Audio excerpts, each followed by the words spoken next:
이번 7월 한 달 우리가 예수님을 더욱 사랑하자라는 달로 제가 지키고 싶다라고 나눴던 것 같습니다. 그래서 사랑합니다 나의 예수님 이 시리즈를 가지고 이 7월 한 달간 여러분과 말씀을 나누려고 하는데요. 오늘은 먼저 사랑의 능력이라는 제목으로 말씀 증거를 하도록 하겠습니다. 스포츠 종목 중에 철인 3종 경기라는 종목이 있습니다. 트라이애슬론이라는 종목이 있습니다.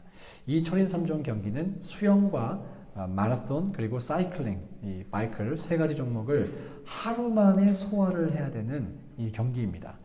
엄청난 에너지와 이 체력이 있어야만 이 철인 3종 경기를 완주할 수 있는 것이죠. 이 최근 몇 년 동안 미국의 철인 3종 경기에는 아주 특별한 참가팀이 한 가지가 있었습니다. 한 팀이 있었습니다. 바로 팀 호익이라고 하는 팀이었습니다. 이 팀은 정신지체 장애를 갖고 있는 아들 릭 호잇과 또 아버지 딕 호잇이 함께 참여했던 팀입니다. 정신지체를 갖고 있던 아들은 단어를 말하는 것도 어려웠고 자신의 생각을 표현한다는 것은 더더욱 상상하기가 어려웠습니다. 자, 그럼에도 불구하고 그 부모가 이 아들을 포기하지 않고 글을 배울 수 있도록, 말을 할 수 있도록 계속해서 이렇게 지도했습니다. 자, 그러던 어느 날 이 부모님의 수고에 이 하나님께서 감동하셨던지 정말 이 릭이 말을 할 수 있게 되었습니다. 그리고 이런 말을 합니다. Run. I wanna run. 네, 다 해석이 되시죠? 네, 달리고 싶다라는 것이죠. 달리고 싶다. 그리고 표현이 더 풍부해진 이 릭은 아버지 딕에게 이런 부탁을 하게 됩니다. Father, would you be willing to run a marathon with me? 네, 나를 위해서 마라톤을 같이 뛰어주실 수 있겠어요? 그 당시 아버지의 나이가 40을 훌쩍 넘었대요. 그리고 심장병이 조금 있었다고 합니다. 그럼에도 불구하고 아버지가 뭐라고 대답했을까요? 아유, 그렇게 하자라고 대답했어요. 그리고 마라톤을 기적적으로 완주하게 되었습니다. 대단하죠. 그때 아들이 아버지에게 한 번 더 이렇게 요청합니다. 아버지, 우리 철인 3종 경기에 나갈 수 있어요? 아버지가 뭐라고 대답했을까요? Yes, I would. 우리 그렇게 해보자. 아버지 딕은 아들 릭을 이 특수 제작된 휠체어에 태우고 마라톤을 뛰었습니다. 그리고 보트에 매달고 수영을 하고 또 자전거를 이용해서 앞에 아들을 태우고 끝끝내 철인 3종 경기를 완주했습니다. 지금까지 이 팀 호잇이 72번의 마라톤 경주를 완주했다 합니다. 대단합니다. 그죠? 한 번이라도 하신 분 계신가요? 저 아직 한 번도 못했는데 72번을 완주했대요. 철인 3종 경기를 257번 완주했답니다. 예, 어마어마하죠. 예. 놀라지 않으시네요. 그 정도 나도 할 수 있다. 그러신 것 같은데. 자, 사랑하는 여러분, 이 팀 호잇이 전 세계 수많은 사람들에게 감동과 도전을 주었어요. 아마 이미 알고 계신 분들도 계실지 모르겠습니다. 여러분들은 이 아버지와 아들의 스토리 속에서 무엇이 보이시나요? 아버지의 인간 승리가 보이시나요? 엄청난 의지가 보이시나요? 대단한 스태미나, 체력이 보이시나요? 저는 사랑이 보입니다. 사랑의 힘이 보입니다. 아들에 대한 이 아버지의 사랑이 아버지가 가진 체력의 한계를, 환경의 한계를 뛰어넘게 하는 그 사랑의 능력이 보입니다. 그 사랑의 아버지로 하여금 혼자서도 완주하기 힘든 마라톤을 휠체어를 끄고 완주하게 했고, 혼자서도 힘든 바다 수영을 아들을 보트에 달고 완주할 수 있게 했고, 사이클의 아들을 싣고 끝끝내 경기를 완주할 수 있게 했습니다. 최근 저희 집에도 이와 유사한 일이 있었어요. 여름이 되고 날이 더워지니까 아이들이 이제 집 커뮤니티 안에 있는 수영장에서 많이 놀았습니다. 이제 첫째와 둘째 이 샬롬이와 아이린은 어느 정도 수영도 좀 잘하고 물에서 어떻게 노는지를 좀 알게 됐어요. 나름대로 막 자유형도 하고 배영도 하고, 네, 대단합니다. 문제는 막내 아들 빅터였습니다. 누나들이 만만하게 보이나 봐요. 저 친구들이 하는 건 나도 할 수 있다 이렇게 생각을 하는지 누나들이 물에서 노니까 자기도 뜰 수 있을 줄 알고 5feet 되는 깊이로 첨벙 들어갔던 것입니다. 그래서 저와 저희 부부가 아내가 이 수영장에 있던 당시 다른 이 분들과 한인분들이 계셔서 이 교제를 하고 있었어요. 대화를 하느라 막 열중하고 있었습니다. 아들이 빠진 걸 몰랐습니다. 다행히 샬롬이가 빅터 빅터 이렇게 소리를 외쳐줘서 저희가 발견할 수 있었어요. 애가 물속에서 지금 허우적대고 있더라고요. 물을 드링킹하면서. 그 순간 무언가 잘못되었구나 알아차린 저희 부부가 물에 빠져있던 빅터를 이제 발견하고 누가 먼저 할 것도 없이 빅터가 있는 곳으로 다다다다다 달려가서 첨벙 물에 뛰어들었습니다. 다행히 애가 물을 더 많이 먹기 전에 건져낼 수가 있었어요. 네. 여기서 제가 놀라웠던 것이 있습니다. 제가 저희 아내보다 달리기가 빠를까요, 느릴까요? 네, 저 초등학교 때 계주 선수였어요. 네. 달리기 잘했거든요. 그런데 저희 아내가 저보다 먼저 들어가더라고요, 물속에. 정말 빛의 속도였습니다. 대단한 속도였습니다. 다시 한번 사랑의 힘을 느꼈습니다. 그 당시 수영장에서 그 모습을 본 한 분이 나중에 연락이 오시더라고요. 이 목사님 사모님이 물속에 첨벙 뛰어드는 그 모습이 너무 감동이 됐습니다. 이렇게 연락이 오셨더라고요. 그런데 이곳에 자녀가 있는 부모님이시라면 분명히 저와 같은 행동을 다 하셨을 것입니다. 우리가 철인 3종 경기는 완주하는 게 조금 힘들지만, 그죠? 조금 힘들어요. 하지만 물에 빠져 있는 자녀가 보이신다면 여러분들 물의 깊이에 관계없이 그 물에 다이빙 다들 하실 것입니다. 틀림없이 그렇게 하실 것입니다. 왜일까요? 사랑하기 때문에. 사랑의 힘 때문에 그럴 수 있는 것입니다. 사랑이 실제로 힘을 가지고 우리를 움직여가고 있는 것입니다. 오늘 우리가 요한복음 본문에서도 바로 그 사랑의 힘을 발견할 수 있습니다. 사랑의 힘이 한 사람을 회복시키고 한 사람을 성장시키고 사명을 감당할 수 있도록 움직여가는 모습을 우리가 발견할 수 있습니다. 사랑이 이렇게 표현할 수 있으면 좋겠어요. 명사가 아니라 동사가 되어서 한 사람을 움직여가는 것을 우리는 지금 발견할 수 있습니다. 저는 우리가 이 자리에 있는 우리 모두가 이 본문을 통해서 하나님의 사랑의 능력을 발견할 수 있기를 소망합니다. 그 하나님의 사랑이 명사가 아니라, 더 이상 명사가 아니라, 추상 명사가 아니라 여러분에게 실제적으로 역사하는 동사가 될 수 있기를 주의 이름으로 축원드립니다. 오늘 본문에서 발견하는 첫 번째 메시지가 있는데요. 사랑은 회복의 능력이 있다는 것입니다. 사랑은 회복의 능력이 있다라는 것입니다. 오늘 본문에서 우리가 처참하게 무너진 한 사람을 발견해요. 베드로죠. 네, 제가 이 본문 가지고 여러 번 설교도 하고 나누기도 했고, 그래서 좀 목사님 레파토리를 이미 다 안다라고 하실 분들 계실지 모르겠어요. 그러나 이 베드로 정말 처참히 무너져 있는 것을 우리는 발견하고 있습니다. 그는 예수님의 수제자였고 그분을 지키겠다라고 호언장담했고 그분을 배신하지 않겠다라고 큰 소리 쳤던 사람이었습니다. 그런데 그가 새벽닭이 울기 전에 예수님을 몇 번 부인하나요? 3번 부인합니다. 이렇게 자신을 따르던 주님을 공개적으로 부인했다라고 하는 이 사실은 베드로에게 엄청난 죄책감을 가져다 주었을 것입니다. 그리고 수치심을 가져다 주었을 것입니다. 자신의 인생을 돌아보며 깊은 허무감과 자괴감에 빠졌을 것입니다. 아니, 내가 지난 3년간 예수님을 쫓아 새로운 삶을 살겠다라고 다짐했던 이 모든 순간들, 이게 다 뭔가?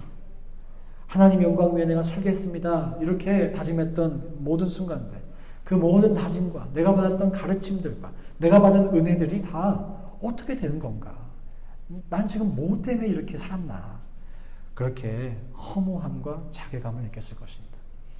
베드로가 아무리 배워도 아무리 노력해도 변화되지 않는 자기 자신을 보면서 이 영적인 자괴감, 패배주의에 빠졌을 거라는 말씀이죠. 그런데 오늘 예수님이 베드로를 찾아오세요. 정확히 표현하자면 베드로에게 신방 오세요. 그 당시 베드로는 이미 예수께서 부활하셨다는 소식을 이쪽에서 저쪽에서 많이 들었습니다. 그래서 알고 있었습니다. 예수님 부활하셨다는 소식을. 그렇기 때문에 만약 베드로가 먼저 예수님을 찾아가서 주님 잘못했습니다. 제가 그때 실수했습니다. 저에게 기회를 한 번 더 주십시오. 이렇게 했다면 요한복음이 조금 더 해피엔딩이 됐을지도 모르겠어요. 만약 베드로가 그랬다면 저 배신자도 회개할 수 있고 예수님께서 용서해 주셨다, 이런 교훈을 우리가 받고 요한복음을 마무리 지었을 수도 있겠습니다. 하지만 예수님은 베드로가 자신을 찾아오기를 기다리시지 않으셨고 오히려 베드로를 먼저 찾아오셨습니다. 왜 그랬을까요? 왜 예수님이 먼저 찾아오셨을까요? 주님은 베드로의 문드러진 마음을 아셨던 것입니다. 그 무너진 마음을 가지고서는 그 영적인 자괴감과 패배감과 눌린 디프레션된 마음을 가지고서는 도저히 스스로 예수께 나아올 수 없다는 것을 주님은 이해하셨습니다. 베드로의 그 마음을 공감하셨습니다. 엠파티를 갖고 있었습니다. 그렇게 베드로를 누구보다 잘 알고 계셨고, 그리고 그 베드로가 회복되기를 바라셨던 그 주께서 오늘 베드로를 찾아오신 거예요. 그리고 베드로를 찾아오신 주님께서 동일한 질문을 3번 던지십니다. 요한의 아들 시몬아, 너가 나를 사랑하느냐라고 물으세요. 아니, 같은 질문을 한 번만 던져도 베드로가 얼마나 찔렸겠어요, 마음에. 근데 굳이 왜 3번 던지셨을까? 기억력이 좋으신 분들은 다 아십니다. 그죠? 왜 3번 던졌습니까? 유대인들은 숫자 3, 넘버 3라는 것에 이 의미를 부여합니다. 숫자 3은 perfect number, 완전수를 의미합니다. 자, 그래서 무언가를 유대인들이 3번 한다는 것, 그것을 완벽하게 했다는 것을 의미합니다. 예를 들어서 구약의 다니엘이 하루에 몇 번 기도하나요? 3번 기도하죠. 3번 정도 기도해야 내가 완벽하게 하나님께 온전하게 기도했다. 이런 의미를 담고 있는 것입니다. 4번 하지 않아요? 2번 하지도 않아요? 3번 하고 있는 것입니다. 따라서 베드로가 주님을 3번 부인했다는 것은 더 이상 부인할 수 없는, 완벽하게 철저하게 부인했다는 것을 의미합니다. 반대로 주님이 베드로에게 같은 질문을 3번 던지시는 것은 베드로가 했던 그 완벽한 실수를 완벽하게 회복할 수 있는, 충분하게 회복할 수 있는, 온전히 회복할 수 있는 기회를 주고 계신 것입니다. 주님은 3번의 실수를 만회할 수 있는 3번의 동일한 기회를 주심으로써 그 마음의 상처와 후유증과 후회와 패배감을 다 어루만져 주시고 꿰매 주시고 일으켜 세워 주시고 씹으셨던 거예요. 그리고 주님의 이 사랑을 받고 베드로가 어떻게 됩니까? 회복이 됩니까? 안 됩니까? 회복이 돼요. 이것이 사랑이 가진, 주님의 사랑이 가진 회복의 힘입니다. 사랑하는 여러분, 저는 여러분과 저의 삶에도 바로 이 사랑의 힘이, 회복의 능력이 나타나기를 주님의 이름으로 진심으로 축원드립니다. 주님은 우리를 회복시키기 원하세요. 그리고 우리를 회복할 수 있는 능력이 충분히 있으신 분이십니다. 여러분의 삶이 아무리 무너져 있을지라도, 제가 그래도 여러분을 아는 한, 여러분의 삶이 아무리 무너져 있었을지라도 베드로보다 무너지진 않았을 것입니다. 여기에 우리의 희망이 있습니다. 오늘 우리들 중에 그 누구도 오늘 본문의 베드로처럼 하나님과의 관계가 망가졌던 분 혹시 계십니까? 우리가 그래도 조금 예의가 있잖아요. 매너가 있잖아요. 망가져도 그 정도로 망가지지 않습니다. 그렇다면 이렇게 철저하게 무너진 베드로의 삶도 회복시키신 그 주님께서, 베드로와의 관계도 회복하기를 희망하셨던 그 주님께서 우리의 삶에 회복의 역사를 일으키시지 못할 이유는 없습니다. 아멘이시죠? 없습니다. 사랑하는 여러분, 하나님께서 여러분의 삶에 그 회복의 역사를 일으키시기를 원하십니다. 그렇게 우리는 말씀할 수 있습니다. 당당하게 믿을 수 있습니다. 이 사실을 우리가 믿고 회복을 사모하는 우리가 되기를 소망합니다. 그 하나님의 사랑을 신뢰할 수 있는 우리가 될 수 있기를 소망합니다. 그래서 이 베드로처럼 하나님의 사랑으로 인해 우리의 삶에도 그 회복의 역사가 일어났다라고 우리가 간증할 수 있는, 우리의 그것이 영적인 자산이 되어 우리의 고백이 될 수 있기를 존귀하신 주님의 이름으로 축원드립니다. 오늘 본문의 2번째 메시지에는 첫 번째 메시지가 뭐가 있다고요? 사랑에 무슨 능력이 있다? 회복의 능력이 있다. 2번째 메시지는 사랑에는 성장의 능력이 있다는 것입니다. 성장의 능력. 사랑은 우리를 회복시키기도 하지만 동시에 우리를 성장시키신다라는 거예요. 회복은 있던 것을 도로 찾는 것을 의미합니다. 예를 들어 마이너스로 갔던 것을 제로로 갖고 오는 것을 의미합니다. 빚을 갚는다. 그래서 제로 밸런스가 됐다. 이렇게 우리가 생각할 수 있습니다. 그런데 성장이란 플러스로 나아가는 것을 의미합니다. 우리가 신앙생활하면서 신앙의 성장과 성숙을 추구하죠. Growth and maturity. 이걸 우리가 추구합니다. 이전보다는 우리가 나은 사람이 되기 위해서 늘 노력하고 계실 것입니다. 그리고 때로는 영적인 씨름에서 우리가 승리하기 위해 영적인 이 막막함을 돌파하기 위해서 브릭두를 추구하기도 합니다. 이 모든 영적인 성장과 성숙과 돌파와 승리를 이루는 공통적인 비결이 있다면 그것은 바로 주님을 사랑하는 것입니다. 주님의 사랑을 확인하는 것입니다. 그 주님의 사랑으로 우리가 힘을 얻는 것입니다. 사랑이 키라는 거예요. 우리의 육신의 힘으로 우리가 결코 우리의 죄성, 이 sinful nature를 극복할 수가 없어요. 네, 극복할 수가 없습니다. 그러나 우리가 주님을 사랑할 때 그 성령의 힘으로 더딥혀질 때 우리는 비로소 성화의 삶을 살아낼 수 있게 되는 것입니다. 한번 여러분 잘 생각해 보세요. 우리 인생에 찾아오는 시험들을 한번 가만히 살펴보세요. 우리 인생에 찾아오는 대부분의 이 시험들은 우리가 세상을 더 사랑할 것이냐 아니면 주님을 더 사랑할 것이냐의 선택입니다. 동의하십니까? 예. 우리 영혼에 찾아오는 대부분의 유혹들은 우리가 나 자신을 더 사랑할 것이냐 아니면 주님을 더 사랑할 것이냐의 선택입니다. 그러므로 여러분 기억하십시오. 주님을 사랑하는 것은, 주님을 더 사랑하는 것은 우리의 신앙의 마스터키가 된다는 거예요. 성숙할 수 있고 성장할 수 있고 시험을 이길 수 있고 브레이크트루 할 수 있는 사랑이 키가 된다는 것입니다. 오늘 주님을 만난 베드로가 세 가지 질문을 받습니다. 동일한 질문이었어요. 너가 나를 사랑하느냐? 그리고 이전에 제가 설명드린 것처럼 헬라어에는 최소한 세 가지 다른 의미의 사랑이라는 단어가 있습니다. 아가페, 필레오, 에로스 이 세 가지 단어가 있습니다. 아가페 사랑 많이 들어보셨죠? 아가페 성경도 있고 네, 하나님의 사랑을 일컬을 때 사용합니다. 부모의 사랑을 나타낼 때 아가페의 사랑이라고 말합니다. 희생할 수 있고 헌신할 수 있고 자기 자신을 sacrifice 할 수 있는 사랑 아가페의 사랑입니다. 자, 필레오의 사랑 아가페는 조금 다른 뉘앙스를 갖고 있어요. 친구 간의 우정을 나타낼 때 사용합니다. 조금은 주고받는 give and take를 나타낼 때 필레오를 씁니다. 에로스의 사랑 우리 남녀 간의 사랑을 일컬을 때 뜨거운 사랑을 일컬을 때 쓰는 단어입니다. 이 설교에서 이 본문에서 제가 예전 설교 통해서 설명드렸을 때 두 가지 단어가 쓰였다고 했어요. 네, 기억나시는 분? 네, 상품은 없지만 아가페와 필레오가 쓰였습니다. 주님이 처음 질문하실 때 베드로에게 이렇게 질문하세요. 잘 들어보세요. Peter, do you agapao me? 아가페의 동사형이 아가파오예요. Do you agapao me? 베드로야, 너는 나를 아가페의 사랑으로 사랑하니? 주님이 질문하셨어요. 우리 영어 배우셨으니까 do you라고 질문하면 우리가 뭐라고 대답해야 되나요? Yes, I do. 그죠? Are you 물어보면 뭐라고 해야 돼요? Yes, I am. 네. 다 성문 기본 영어 다 하셨습니다. 자, 지금 do you agapao me? 아가파오로 질문했으면 뭐라고 대답해야 될까요? 네, Yes, I do. agapao you. 이렇게 해야 될 것입니다. 근데 베드로가 이렇게 대답해요. I phileo you.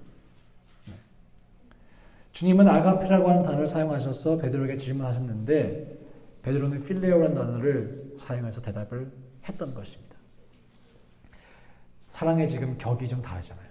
레벨이 다르잖아요. 베드로의 심정도 우리가 이해가 안 되는 것은 아니죠. 왜냐하면 이미 베드로가 이 배신의 끝판왕이 돼 있으니까. 더 이상 뭐 철저하게 더 배신할 수가 없으니까. 그렇게 배신했던 베드로가 이제 와서 사실 나 아파했다고. 주님 나 알지 않냐고.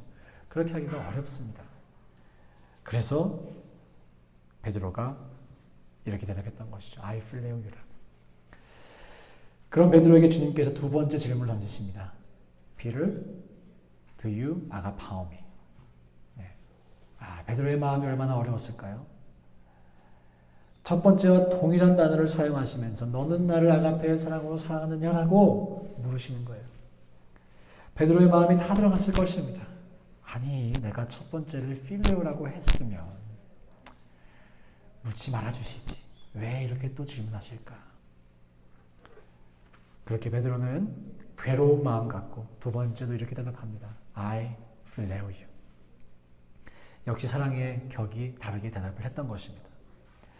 이제 주님이 마지막 질문을 하십니다. 그리고 이때 주님은 이렇게 물으세요. Peter, do you phileo me? 이 질문을 들었던 베드로의 마음이 어땠을까? 성경은 나타내고 있습니다. 17절에 보면 베드로가 근심하여 이르되라고 기록되어 있습니다. 근심하여 이르되. 여기서는 한국어로 근심인데 성경에는 영어 성경에는 grieve했다. 비통했다라는 것이죠. 나라를 잃은 사람처럼 비통하다. 그 마음 아시죠? 비통했다라는 것입니다. 왜 비통했을까? 베드로의 마음을 한번 우리가 잘 생각해 봅시다. 차마 입으로는 아가페라고 말할 수 없었지만 그렇다고 필리오라고 물어보기를 원했던 것도 아니었던 것 같아요. 베드로의 본심은 주님, 저도 주님을 아가파오합니다 라고 사랑한다 라고 대답하고 싶었던 것입니다. 그러나 배신한 자신의 과거를 보면 도저히 그렇게 대답할 용기가 없고 그렇더라고 필레오라고 대답하자니 또 마음이 괴롭고 그렇게 이러지도 저러지도 못하면서 마지막으로 또 I phileo you 라고 대답하면서 오늘 대화가 마무리가 됩니다. 우리 레토리컬리 보면 문학적으로 이걸 보면 아가페 필레오 예수님이 앞에 두 개를 똑같이 하고 마지막을 다르게 하셨잖아요. 그럼 우리가 시를 좀 알고 문학을 좀 알면 베드로가 필레오 아가페 해야 이 대꾸가 맞습니다. 그죠? 예. 그래도 베드로가 그러지를 못했던 거예요. 예. 애드립을 많이 해서 미안합니다. 오늘 통화 가늘이 힘드실 거예요. 네, 대꾸가 맞지 않았던 거예요. 이 땅에서 주님과 가졌던 마지막 만남의 순간에 그 마지막 순간도 베드로가 끝끝내 이 아가페의 사랑으로 주님을 사랑한다라고 고백하지 못했던 것입니다. 자, 그런데 오늘 우리가 이 읽은 성경을 딱 한 장 넘기면 무슨 책이 나와요? 사도행전이 나오잖아요. 그 사도행전의 베드로를 한번 자세히 보십시오. 전혀 다른 사람이 되어 있습니다. 목숨을 아까워하고 있지 않습니다. 그리고 주님을 위해 당당하게 목숨 걸고 사명 감당하는 멋진 목회자가 되어 있습니다. 주님으로부터 완전한 회복을 받았던 이 베드로, 그리고 완전한 용납과 용서를 받았던 베드로가 변화된 거예요. 성장한 것입니다. 이것이 베드로의 반전이고 이것이 베드로의 성장입니다. 저는 베드로가 이렇게 직접적으로 고백하고 있지는 않지만 베드로의 이 모습을 볼 때마다 제 마음에 울리는 베드로의 고백이 있어요. 주님, 저는 주님을 아가파오합니다. 정말 그것을 제 입술로 고백하고 싶었어요. 그러나 그러지 못했어요. 하지만 남은 나의 생애를 통해서 그 고백을 하며 살아가고 싶습니다. 네, 저의 상상력에서 나온 고백이지만 여러분, 그 고백이 들리시지 않으십니까? 베드로의 이 고백이 우리의 고백 되기를 소망합니다. 주님이 우리를 사랑하세요. 우리가 기억해야 합니다. 주님은 우리를 사랑하세요. 그래서 우리가 회복되기를 원하십니다. 그리고 우리가 성장하기를 원하십니다. 우리가 많이 들었던 것처럼 주님의 그 사랑은 실패가 없습니다. Unfailing love. 포기가 없습니다. Not giving up. 우리의 상태와 관계없이 우리의 마음이 얼마나 문드러져 있는지에 관계없이 주님은 우리를 포기하지 않으십니다. 제한도 없어요. Unlimited. 조건도 없습니다. 너가 잘생겼으니까 사랑해주고 못생겼으니까 사랑 안 해주고 이런 조건이 없습니다. Unconditional love입니다. 오늘 우리가 그 사랑을, 그 인격적인 사랑을, 그 완전하고 온전한 사랑을 우리가 받아들일 수 있기를 원합니다. 우리의 의무는 그 사랑을 신뢰하고 받아들이는 거예요. 여러분을 회복시키고 성장시키고자 하시는 그 사랑을 우리가 받아들이는 것입니다. 그것을 받아들이는 저와 여러분 될 수 있기를 소망합니다. 주님이 우리의 삶에 계획하신 회복의 스토리, 성장의 스토리, 베드로와 같은 반전의 스토리 얼마나 많이 있으실까요? 우리가 그 사랑을 경험하고 또 그 스토리의 주인공 되시기를 주의 이름으로 축원드립니다. 오늘 본문의 마지막 메시지, 사랑은 사명을 행할 능력이 있다는 것입니다. 첫 번째 뭐가 있다고 했어요? 사랑에는 회복의 능력이 있고, 두 번째는 성장의 능력이 있고, 마지막으로 사명을 행할 능력이 있다고 말씀드렸습니다. 여러분과 저에게 모두에게는 하나님께서 주어주신 사명이 있음을 믿습니다. 아멘이시죠? 하나님께서는 우리 각 사람에게 기대하시는 사명이 있으세요. 우리 각 사람은 저마다 특별한 사명을 갖고 이 땅에 왔다라는 것입니다. 또한 우리가 이렇게 각 사람이 가지고 계신 사명도 있지만 공통적으로 우리가 갖고 있는 사명도 있습니다. 그것은 바로 교회를 통해 영혼을 섬기고 살리는 일이죠. 오늘 예수님께서도 베드로에게 내 양을 먹여라, 내 양을 치라, 다시 내 양을 먹이라라고 말씀하십니다. 또 다른 제자들에게도 마태복음 28장을 통해서 모든 민족으로 제자를 삼으라라고 명령하셨고, 모든 족속으로 제자를 삼으라고 명령하셨습니다. 하나님은 우리 각 사람에게 독특하게 주신 사명도 있지만 또한 우리를 공통된 사명으로 부르시며 우리가 이루어가야 할 사명이 있음을 말씀하신다라는 것입니다. 자, 그런데 우리 각 사람이 받은 사명도, 또 우리가 교회로 받은 공통적인 사명도 어떻게 하면 그 사명을 이룰 수 있을까요? 그 사명을 이룰 수 있는 어떤 엔진이 있다라면, 연료가 있다라면, 우리로 하여금 그 사명의 자리로 나아가게끔 하는 그 무엇이 있다라면 그것이 무엇이겠습니까? 또 사명의 자리에 서 있을 때도 그곳에서 흔들리지 아니하고 계속해서 열매 맺는 자리에 나를 버티고 서 있을 수 있게 하는 것. 여러분에게 그것은 무엇입니까? 오늘 성경은 말씀합니다. 그것은 바로 주님을 향한 우리의 사랑이라고. 우리를 사명의 자리로 나아가게 하는 것도, 그 사명의 자리에서 버티고 넘어지지 않고 서 있을 수 있게 하는 것도, 예, 주님을 제가 사랑합니다 라고 하는 그 고백 때문이라는 것입니다. 베드로는 이 주님을 사랑했기 때문에, 그랬기 때문에 주님의 양떼를 돌보게 됩니다. 오늘 이 베드로와 주님과 주님의 양떼, 이 세 그룹의 관계를 한번 자세히 살펴보십시오. 베드로는 주님을 사랑했기 때문에 주님의 양떼를 돌보았습니다.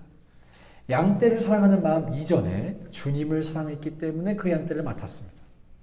우리가 사명을 감당하는 데에 이 원리가 대단히 중요하다는 것이죠.